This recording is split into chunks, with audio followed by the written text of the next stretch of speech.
जी अस्सलाम वालेकुम स्टूडेंट्स। इस वक्त हम जिस टॉपिक पे बात करने वाले हैं क्वालिटी मैनेजमेंट के हवाले से, ये बहुत बड़ा नाम है और अब हम बात करने वाले हैं क्वालिटी राइटर्स के ऊपर। तो क्वालिटी राइटर्स के एतबार से ये साहब जिनका मैं नाम इस वक्त लूँगा, ये बहुत बड़ा नाम है और हम इन्हें कहते हैं डेमिंग। डेमिंग साहब जो हैं, इनके 14 प्रिंसिपल्स हैं जो कि बड़े ही पॉपुलर हैं क्वालिटी की दुनिया में, और इसको हम कहते हैं डेमिंग क्वालिटी प्रिंसिपल्स। और लकीली इनके भी 14 ही नंबर बनता है, तो इसके ऊपर हम बात कर लेते हैं। तो सबसे पहली बात ये है, डेमिंग क्वालिटी प्रिंसिपल्स क्या है। देखिए, डॉक्टर डेमिंग जो हैं, इन्होंने 14 पॉइंट्स पेश किए थे कि अगर आप इनका ख्याल रखेंगे तो आप क्वालिटी को ज़रूर अचीव कर सकेंगे। सबसे पहली बात इन्होंने ये की कि अगर आप एरर्स और गलतियों के हवाले से सिर्फ डे टू डे वर्किंग का ख्याल रखेंगे तो काम नहीं चलेगा। आपका फोकस जो है वो long term improvement of quality पे होना चाहिए और कांस्टेंट पर्पस फोकस होना चाहिए। यानी उनके नज़दीक क्या है, consistency of the purpose towards quality बहुत ज़रूरी है, जिसका मतलब ये है कि आपकी कमिटमेंट जो है वो लॉन्ग टर्म फ़िलॉसफी पर बेस होनी चाहिए और आपके जहन में ये होना चाहिए कि काम को इस निज़ाम से किया जाए कि जो भी प्रोसेस है वो लॉन्ग टर्म में एरर फ्री हो, मिस्टेक फ्री हो और कंप्लेंट फ्री हो। एक बात। दूसरी बात यह है कि सारे का सारा मामला जो है वो लीडरशिप एंड स्टाफ सपोर्ट के बगैर नहीं चल सकता। इंस्पायर्ड एंड मोटिवेशन इसके अंदर होनी चाहिए, यानी लीडरशिप सपोर्ट करे स्टाफ को और स्टाफ जो है वो दोनों मिलकर काम करें। लिहाजा जब तक हम लोगों को इंस्पायर नहीं करेंगे, हम बिल्ट इन टू क्वालिटी की तरफ नहीं जा सकेंगे। हमें लोगों को बनाना पड़ेगा, लोगों को इंस्पायर करना पड़ेगा कि वो अपने काम में सफाई लेकर आएँ, वो अपने काम में बेहतरी लेकर आएँ। और हम उनको जितना इंस्पायर करेंगे, हम उनको जितना बेहतर तरीके से मोटिवेट कर सकेंगे इस काम के लिए, उतने ही हमें बेहतर रिज़ल्ट मिल सकेंगे। इसी तरह एक तीसरा पॉइंट जो है वो रिलेटेड है build quality in, you can not inspect it in. कहने का मतलब ये है कि आप क्वालिटी अगर बिल्ट इन कर लेंगे तो फिर आपको इंस्पेक्शन कॉस्ट कम से कम पड़ेगी, क्योंकि आप कितनी कुछ चीज़ों को इंस्पेक्ट कर सकेंगे। तो आप इनकरेज करें बिज़नेस को कि वो बिल्ट इन क्वालिटी लेकर आएँ, यानी क्वालिटी एक चीज़ के अंदर लेके आएँ, ना कि इंस्पेक्शन कर करके डिफेक्ट फाइंड आउट करते रहें। पुअर क्वालिटी होगी तो हम उसे इम्प्रूव करते करते कितनी को मिस्टेक फाइंड आउट कर सकेंगे।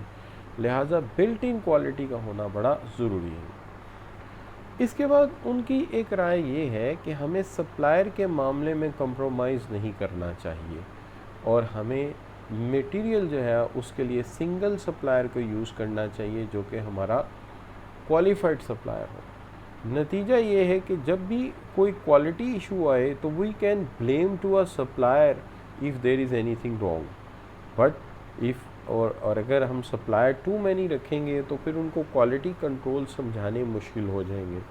लिहाजा बेहतर ये है कि एक सिंगल और बेहतर क्वालिटी सप्लायर होना चाहिए। जैसे जिस डिवाइस पे भी मैं काम कर रहा हूँ, ये लिनोवो की डिवाइस है और इसका प्रोसेसर जो है उसका सप्लायर का नाम है इंटेल, और ये जब भी मैं इसकी कोई भी डिवाइस देखता हूँ उसमें इंटेल इनसाइड ही लिखा होता है या उसी का कोर i7, 8 या जो भी है प्रोसेसर यूज़ हुआ होता है। उसके बाद वो कहते हैं कि इम्प्रूव प्रोसेस कॉन्स्टेंटली, यानी प्रोसेस कभी भी एक दफ़ा इम्प्रूव करके परफेक्शन की तरफ नहीं जाता। There is always a room for improvement, improvement का रूम हमेशा रहता है और ये कॉन्टीन्यूस प्रोसेस है जिसमें आप एनालिसिस करते रहते हो, इम्प्रूवमेंट लाते रहते हो और ये बेहतर होता चला जाता है। लिहाजा वंस टाइम वर्क नहीं है, 3 टाइम्स वर्क नहीं है, ट्वाइस वर्क नहीं है, बल्कि ये कॉन्टीन्यूस प्रोसेस है जिसमें प्रोडक्टिविटी को इम्प्रूव करना है, स्टाफ को डेवलप करना है, ट्रेन करना है। अच्छा, ट्रेनिंग के मामले में जो डॉक्टर डेमिंग की राय है वो अपने 6 पॉइंट में कहते हैं कि ट्रेनिंग जब आप ऑफ दी जॉब देते हैं तो लोग उसको इतना सीरियस नहीं लेते। आम तौर पे लोग उसको एज अ प्लेयर ले लेते हैं, और जब वो ऑफ दी जॉब होती है तो फिर प्रैक्टिकल से भी दूर हो जाती है।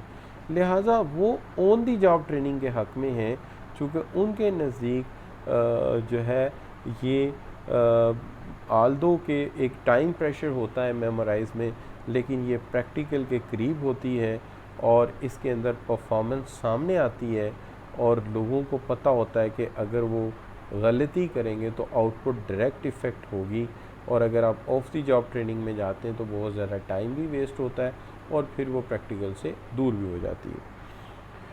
उनका ख़्याल ये है कि हमें जो है अगर ये काम करना है तो हर इंसान के जहन को ड्राइव करना पड़ेगा, हर इंसान के जहन को इन्फ्लुएंस करना पड़ेगा, और ब्रेन्स को इन्फ्लुएंस करने के लिए एक बेहतरीन लीडर की ज़रूरत होती है जो लोगों के जहनों को रीड करके उन्हें लेके चल सके, उन्हें सपोर्ट कर सके, उन्हें कंसोल कर सके, उन्हें इंस्पायर कर सके, और उन्हें जो है वो आगे लेकर चल सके।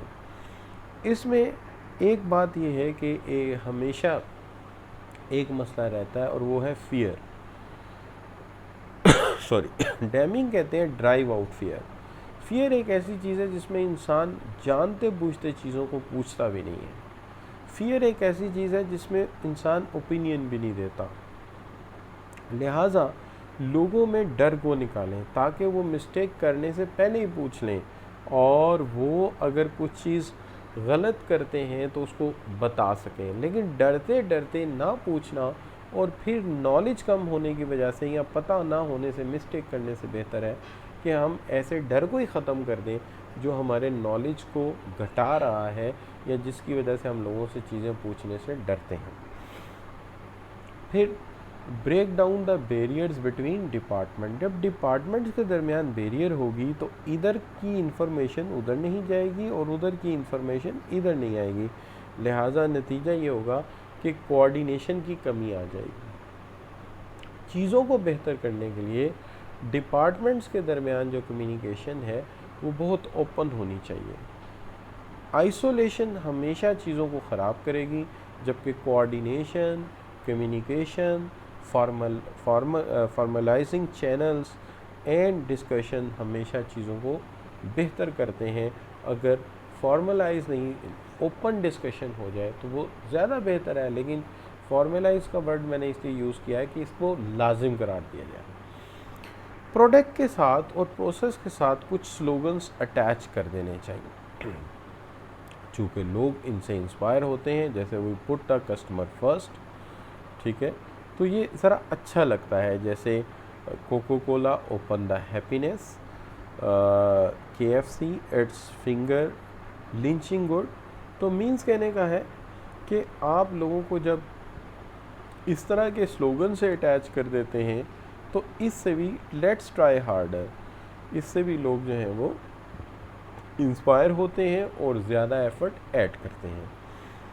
इसी तरह जो है आगे बढ़ते हैं और एक बिल्कुल मुनफरिद पॉइंट कहते हैं, और वो कहते हैं कोटाज आर इनकम्पैटिबल। जब आप पीस वर्क पे काम देते हो कि रोज़ाना इतने पीस सी कर देने ज़रूरी हैं, तो वर्कर क्वांटिटी की तरफ चला जाता है और क्वालिटी पे कंप्रोमाइज़ करना शुरू कर देता है।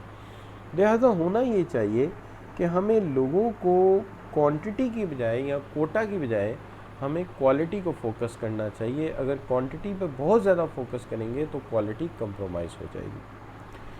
तीसरी चीज़ ये है कि काम का अपना एक प्राइड होता है, काम की एक अपनी सेटिस्फेक्शन होती है। जब हम काम की सेटिस्फेक्शन लोगों को फील होने नहीं देंगे तो वो मज़ीद एफ़र्ट ऐड नहीं करेंगे।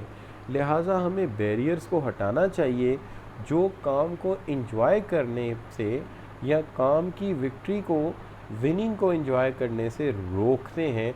वो तमाम बैरियर हटा देने चाहिए ताकि लोग अपने काम को अप्रिशिएट कर सकें, अपने काम को प्राइड फील कर सकें, अपने काम की खुद से इज़्ज़त कर सकें।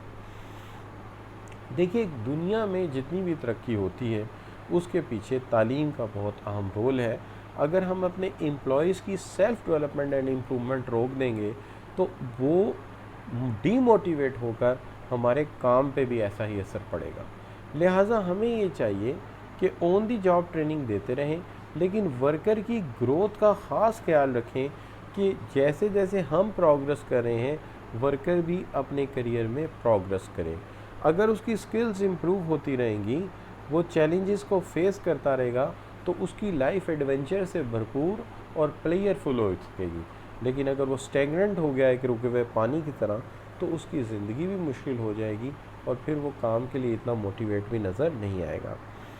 हमें आखिरी बात यह है कि लुक ऑन द सिस्टम, हमें सिस्टम एंड प्रोसीजर पे जाना चाहिए। Get maximum out of people, हमें सिस्टम को बेहतर करके लोगों से हम ज़्यादा आउटकम ले सकते हैं। अगर हम पीपल फोकस हो जाएंगे तो हम ये आउटकम नहीं ले सकेंगे। बेहतर यह है कि हम सिस्टम को इतना इम्प्रूव करें कि सिस्टम लोगों से बेस्ट आउटकम ले सके, ना कि हम लोगों को खुद से पिंच करते रहें और उनके लिए मामला को हार्ड करते चले जाएं। तो आई होप कि आपको ये सारी बातें समझ आई होंगी। Thank you very much for your joining.